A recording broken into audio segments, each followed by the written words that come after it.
నమస్తే, welcome to IBR Now.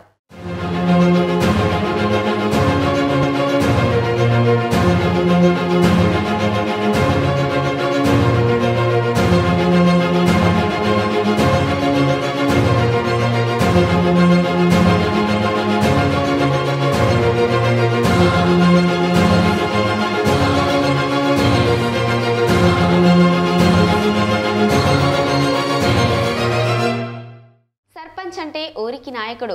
ఊరిలో ఏం జరగాలన్నా నాయకుడి కనుసన్నల్లో ఉంటుంది. ఊరికి ఏ అధికారి వచ్చినా ముందుగా సర్పంచ్కి తెలియాల్సిందే. ఊరి అభివృద్ధిలో సర్పంచ్ పాత్ర ఎన్నలేనిది. గ్రామాభివృద్ధి అయితేనే దేశాభివృద్ధి అయినట్లు సర్పంచ్గా నిలబడాలంటే ఎంతో ముందు చూపు, ఎంతో ప్రణాళిక అవసరం. పదవి 5 సంవత్సరాలు. ఈ 5 సంవత్సరాల్లో గ్రామానికి సంబంధించిన అన్ని రంగాల్లో అభివృద్ధి జరగాలి. అలాంటి అభివృద్ధిని పరుగులు పెట్టించగల నాయకుడు మన గుండా తిరుపతి.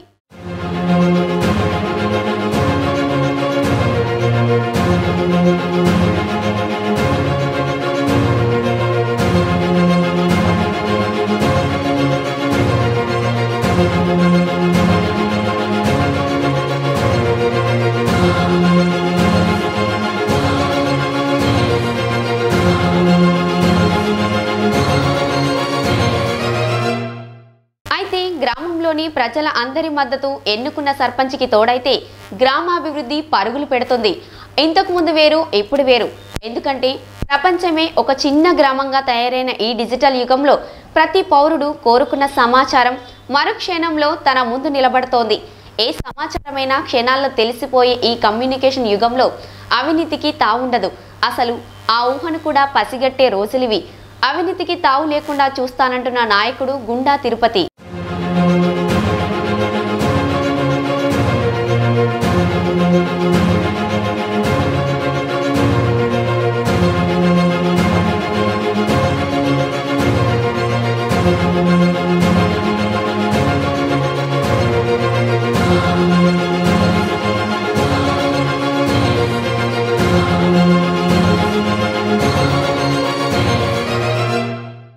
ఒకప్పుడు చదువు లేకున్నా సమస్యలపై అవగాహన పెంచుకొని గ్రామాన్ని పరిపాలించిన సర్పంచులు వేరు. ఇప్పుడైతే అలాంటి పరిస్థితి లేదు. ఇంటర్, డిగ్రీ, PG, PhDలు చేసి ఉద్యోగాల వైపు పోకుండా గ్రామాల అభివృద్ధి కొరకు వెనక్కి మల్లుతున్నారు. దానికి నిదర్శనమే ఈ PG, PhDలు. కొన్ని గ్రామాలైతే ఇంకా ముందంజలో ఉంటున్నాయి. ఏ గ్రామంలో చూసినా చదువుకున్న వారే కాక యువత కూడా పెద్ద సంఖ్యలో బరిలో ఉన్నారు. దేశానికి ప్రథమ పౌరుడు రాష్ట్రపతి అయితే గ్రామానికి ప్రథమ పౌరుడు సర్పంచ్. దేశాభివృద్ధిలో రాష్ట్రపతి పాత్ర ఎంత కీలకమో గ్రామాభివృద్ధిలో సర్పంచ్ పాత్ర అంతే కీలకం.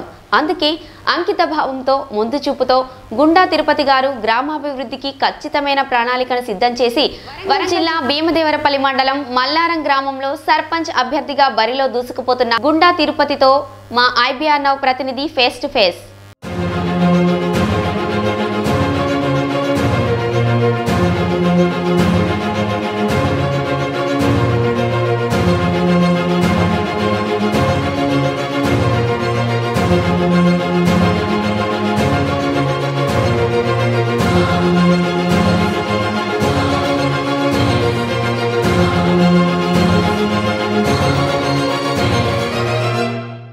Welcome to IBR Now. This is Rambabu. ఈరోజు వరంగల్ అర్బన్ జిల్లా భీమదేవరపల్లి మండలం మల్లారం గ్రామ సర్పంచ్ అభ్యర్థిగా పోటీ చేస్తున్నటువంటి గుండా తిరుపతి గారితో ఉన్నాం. గ్రామ పంచాయతీ అభ్యర్థిగా పోటీ చేసేటువంటి సార్, నమస్తే అండి. నమస్కారం అండి. మీరు మీ చిన్ననాటి నేపథ్యం గురించి చెప్పండి. మా తండ్రి గారైన గుండా మల్లయ్య సావుకారు అని గ్రామంలో మంచి అనుబంధంగా అన్ని వర్గాలతోని, అన్ని కులాలతోని అనుబంధంగా మంచితనం గుర్తింపుగానే ఇవాళ మేము ఆయన కొడుకును ఇక్కడ నేను ఒక సమాజంలో ఒక మంచి వ్యక్తిగా గుర్తింపు పొందుతున్నాను అనుకుంటున్నాను. మీ బాల్యం ఎక్కడ గడిచింది? నా బాల్యం చిన్నప్పటి నుండి మల్లారం గ్రామంలో ఇక్కడనే చదివినాను. హుజురాబాదులో ఇంటర్మీడియట్ వరకు చదువుకున్నాను. మీ కుటుంబ నేపథ్యం ఏంటి? ఇప్పుడే నాకు వచ్చిన ఆలోచన కాదు. 2000 సంవత్సరంలో నేను రిజర్వేషన్లో ST క్యాండిడేట్ లేడీ వచ్చేసింది. ఆ దృక్పథంతో అప్పుడే ఈ రాజకీయంలో పాల్గొని ఈ సేవాభావం కొద్దీ ప్రజల్లో మమేకమై ఈ సేవాభావం ఉండాలని అప్పుడే ఆ రోజే నేను నిర్ణయించుకొని వార్డు మెంబర్గా వేసిన.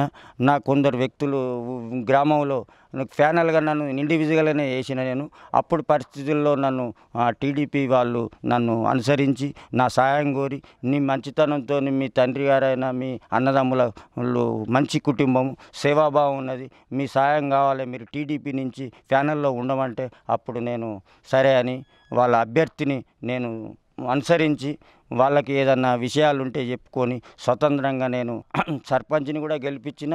అప్పటి ఆ దృష్టిలో వార్డు మెంబర్స్ కూడా మెజార్టీ వచ్చేసింది. అప్పుడు నాకు గౌరవంగా ఉప సర్పంచ్ పదవి ఇచ్చేసిండ్రు.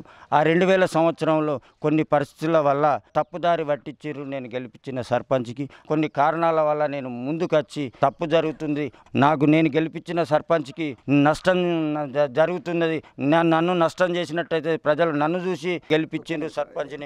ఇంతకు ముందు మీ కుటుంబం ఏమైనా సేవా కార్యక్రమాలలో పాల్గొందా, లేకుంటే రాజకీయ పరమైనటువంటి బ్యాక్గ్రౌండ్ ఉందా మీకు ఏమైనా? మాకు ఆ 2000 సంవత్సరాల నుంచి రాజకీయంలో అనుభవం ఉన్నది, గెలిపించిన ఉప సర్పంచ్గా పనిచేసిన. సర్పంచ్గా పోటీ చేయాలని ఎందుకు అనిపించింది?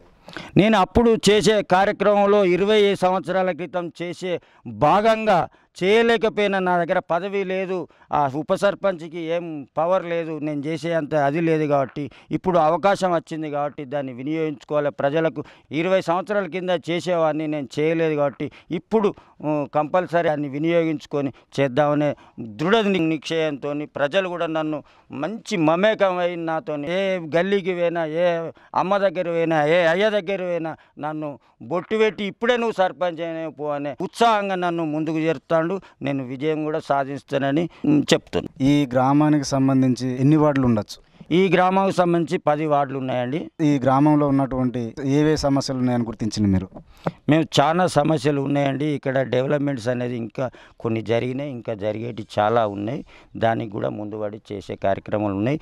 నేను ఈ ఉప సర్పంచ్ అయినప్పటి నుంచి నేను దృక్పథం ఉంది, అప్పుడు నాది పవర్ లేదు కాబట్టి చేయలేకపోయినా కాబట్టి కొన్ని సేవాభావాలు కూడా విలేజ్లో గ్రామంలో చేయడం జరిగింది.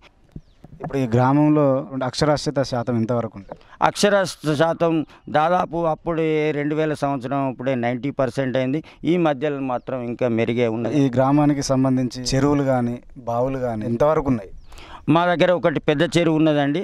ఆ చెరువు మాత్రం మాకు చెరువే అంటారు కానీ అది మామూలుగానే వేరే గ్రామాలకు లెక్కేసుకుంటే మా గ్రామంలో అది కుంట లెక్కనే ఉంటుంది, చిన్నదే.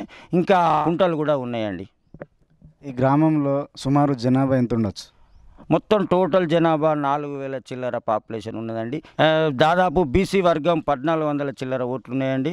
ఓసీకి సంబంధించిన 380 చిల్లర ఉన్నాయండి. ఎస్సీ వాళ్ళు 400 చిల్లర ఉన్నాయండి.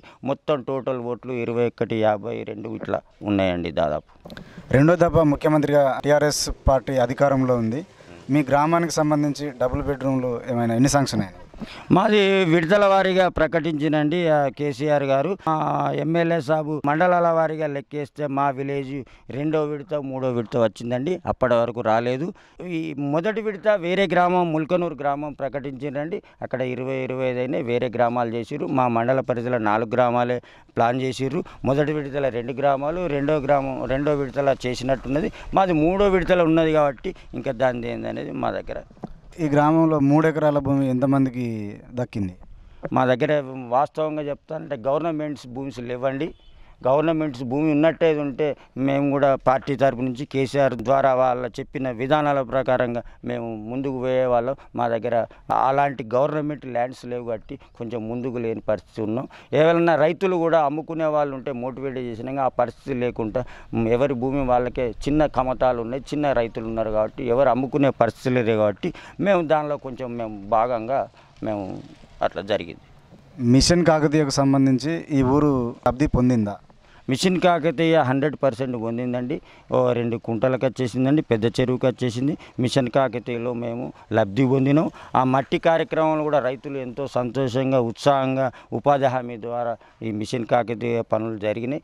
దానిలో మేము రైతులు కూడా కొంచెం పంటలు పండినాయి. నేను దానిలో భాగమై నేను మా గ్రామం నుంచి కాకుండా వేరే గ్రామం నుంచి కూడా ఆ మట్టిని అనేది తీసుకుపోయి ఏది భూమిలో వేసుకుంటే కొంచెం మాకు లబ్ధి పొందినాం. అందరూ హ్యాపీగా మిషన్ మిషన్ కాకతీయ 100% సక్సెస్ అని మేము అనుకుంటున్నాం.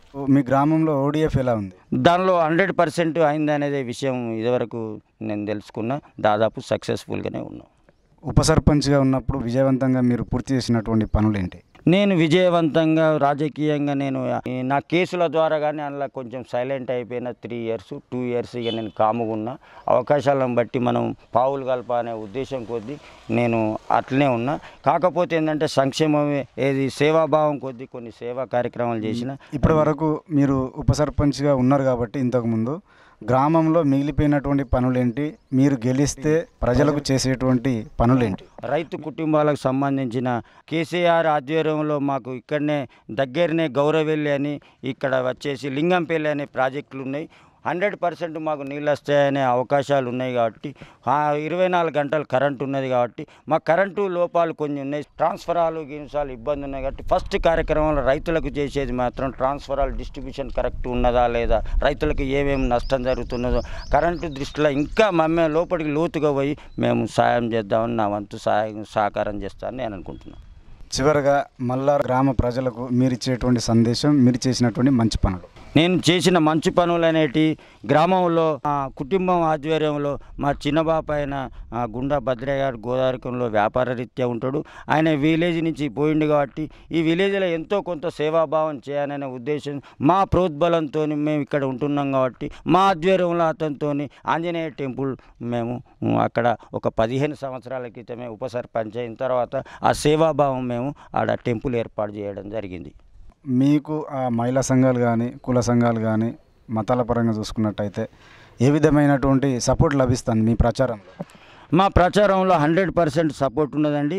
2002లో పొదుపు సంఘాన్ని ఆ సమితి ప్రెసిడెంట్ గారు మండల పొదుపు సంఘం సమితి ప్రెసిడెంట్ గారు నన్ను ఎట్లనయ్యా మీ దగ్గర కూడా సంఘం ఏర్పరచుకోండి, వేరే గ్రామాల్లో మండలు ఉన్నాయంటే అప్పుడు 27 మందితో నేను పొదుపు సంఘం స్టార్ట్ చేసి ఒక వ్యక్తిని నేను ప్రెసిడెంట్గా కమలాకర్ రావు గారు నేను ఆధ్వర్యంలో ప్రెసిడెంట్ని చేసి నేను పక్కకుండి గైడ్లైన్స్ ఇచ్చి వాళ్ళ తర్వాత వేరే వాళ్ళు ఒక 4-5 హ్యాపీగా నేను విత్తనం వేసింది మంచిగా ఉన్నది అనుకోని ఉద్దేశంతో నేను హ్యాపీగా ఉన్నాను. మహిళా డైరీలు ముఖ్యంగా మన ప్రాంతంలో ప్రవీణ్ రెడ్డి గారు అని ఒక 15-20 సంవత్సరాల క్రితం డైరీ కోసం వాళ్ళు తిప్పలపడ్డారు.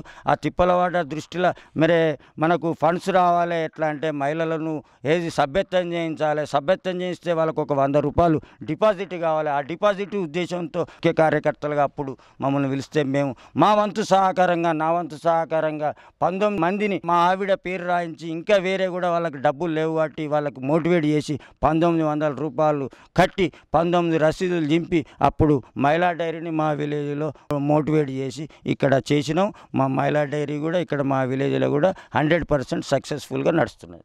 ఇదండి ఈరోజు వరంగల్ అర్బన్ జిల్లా భీమదేవరపల్లి మండలం మల్లారం గ్రామ సర్పంచ్కి అభ్యర్థిగా పోటీ చేస్తున్నటువంటి గుండా తిరుపతి గారి యొక్క అంతరంగం. Thank you sir. Thank you sir. చూశారు కదండి, కుల మత వర్గాల వారని పక్షపాత ధోరణితో కాకుండా ఏ నాయకుడైతే ప్రజా సమస్యల పరిష్కారంతో పాటు సర్వతోముఖాభివృద్ధి పదంలో నడిపించగలడో ఆ నాయకుని సర్పంచ్గా ఎన్నుకొని ప్రజాస్వామ్యాన్ని కాపాడుకుందాం.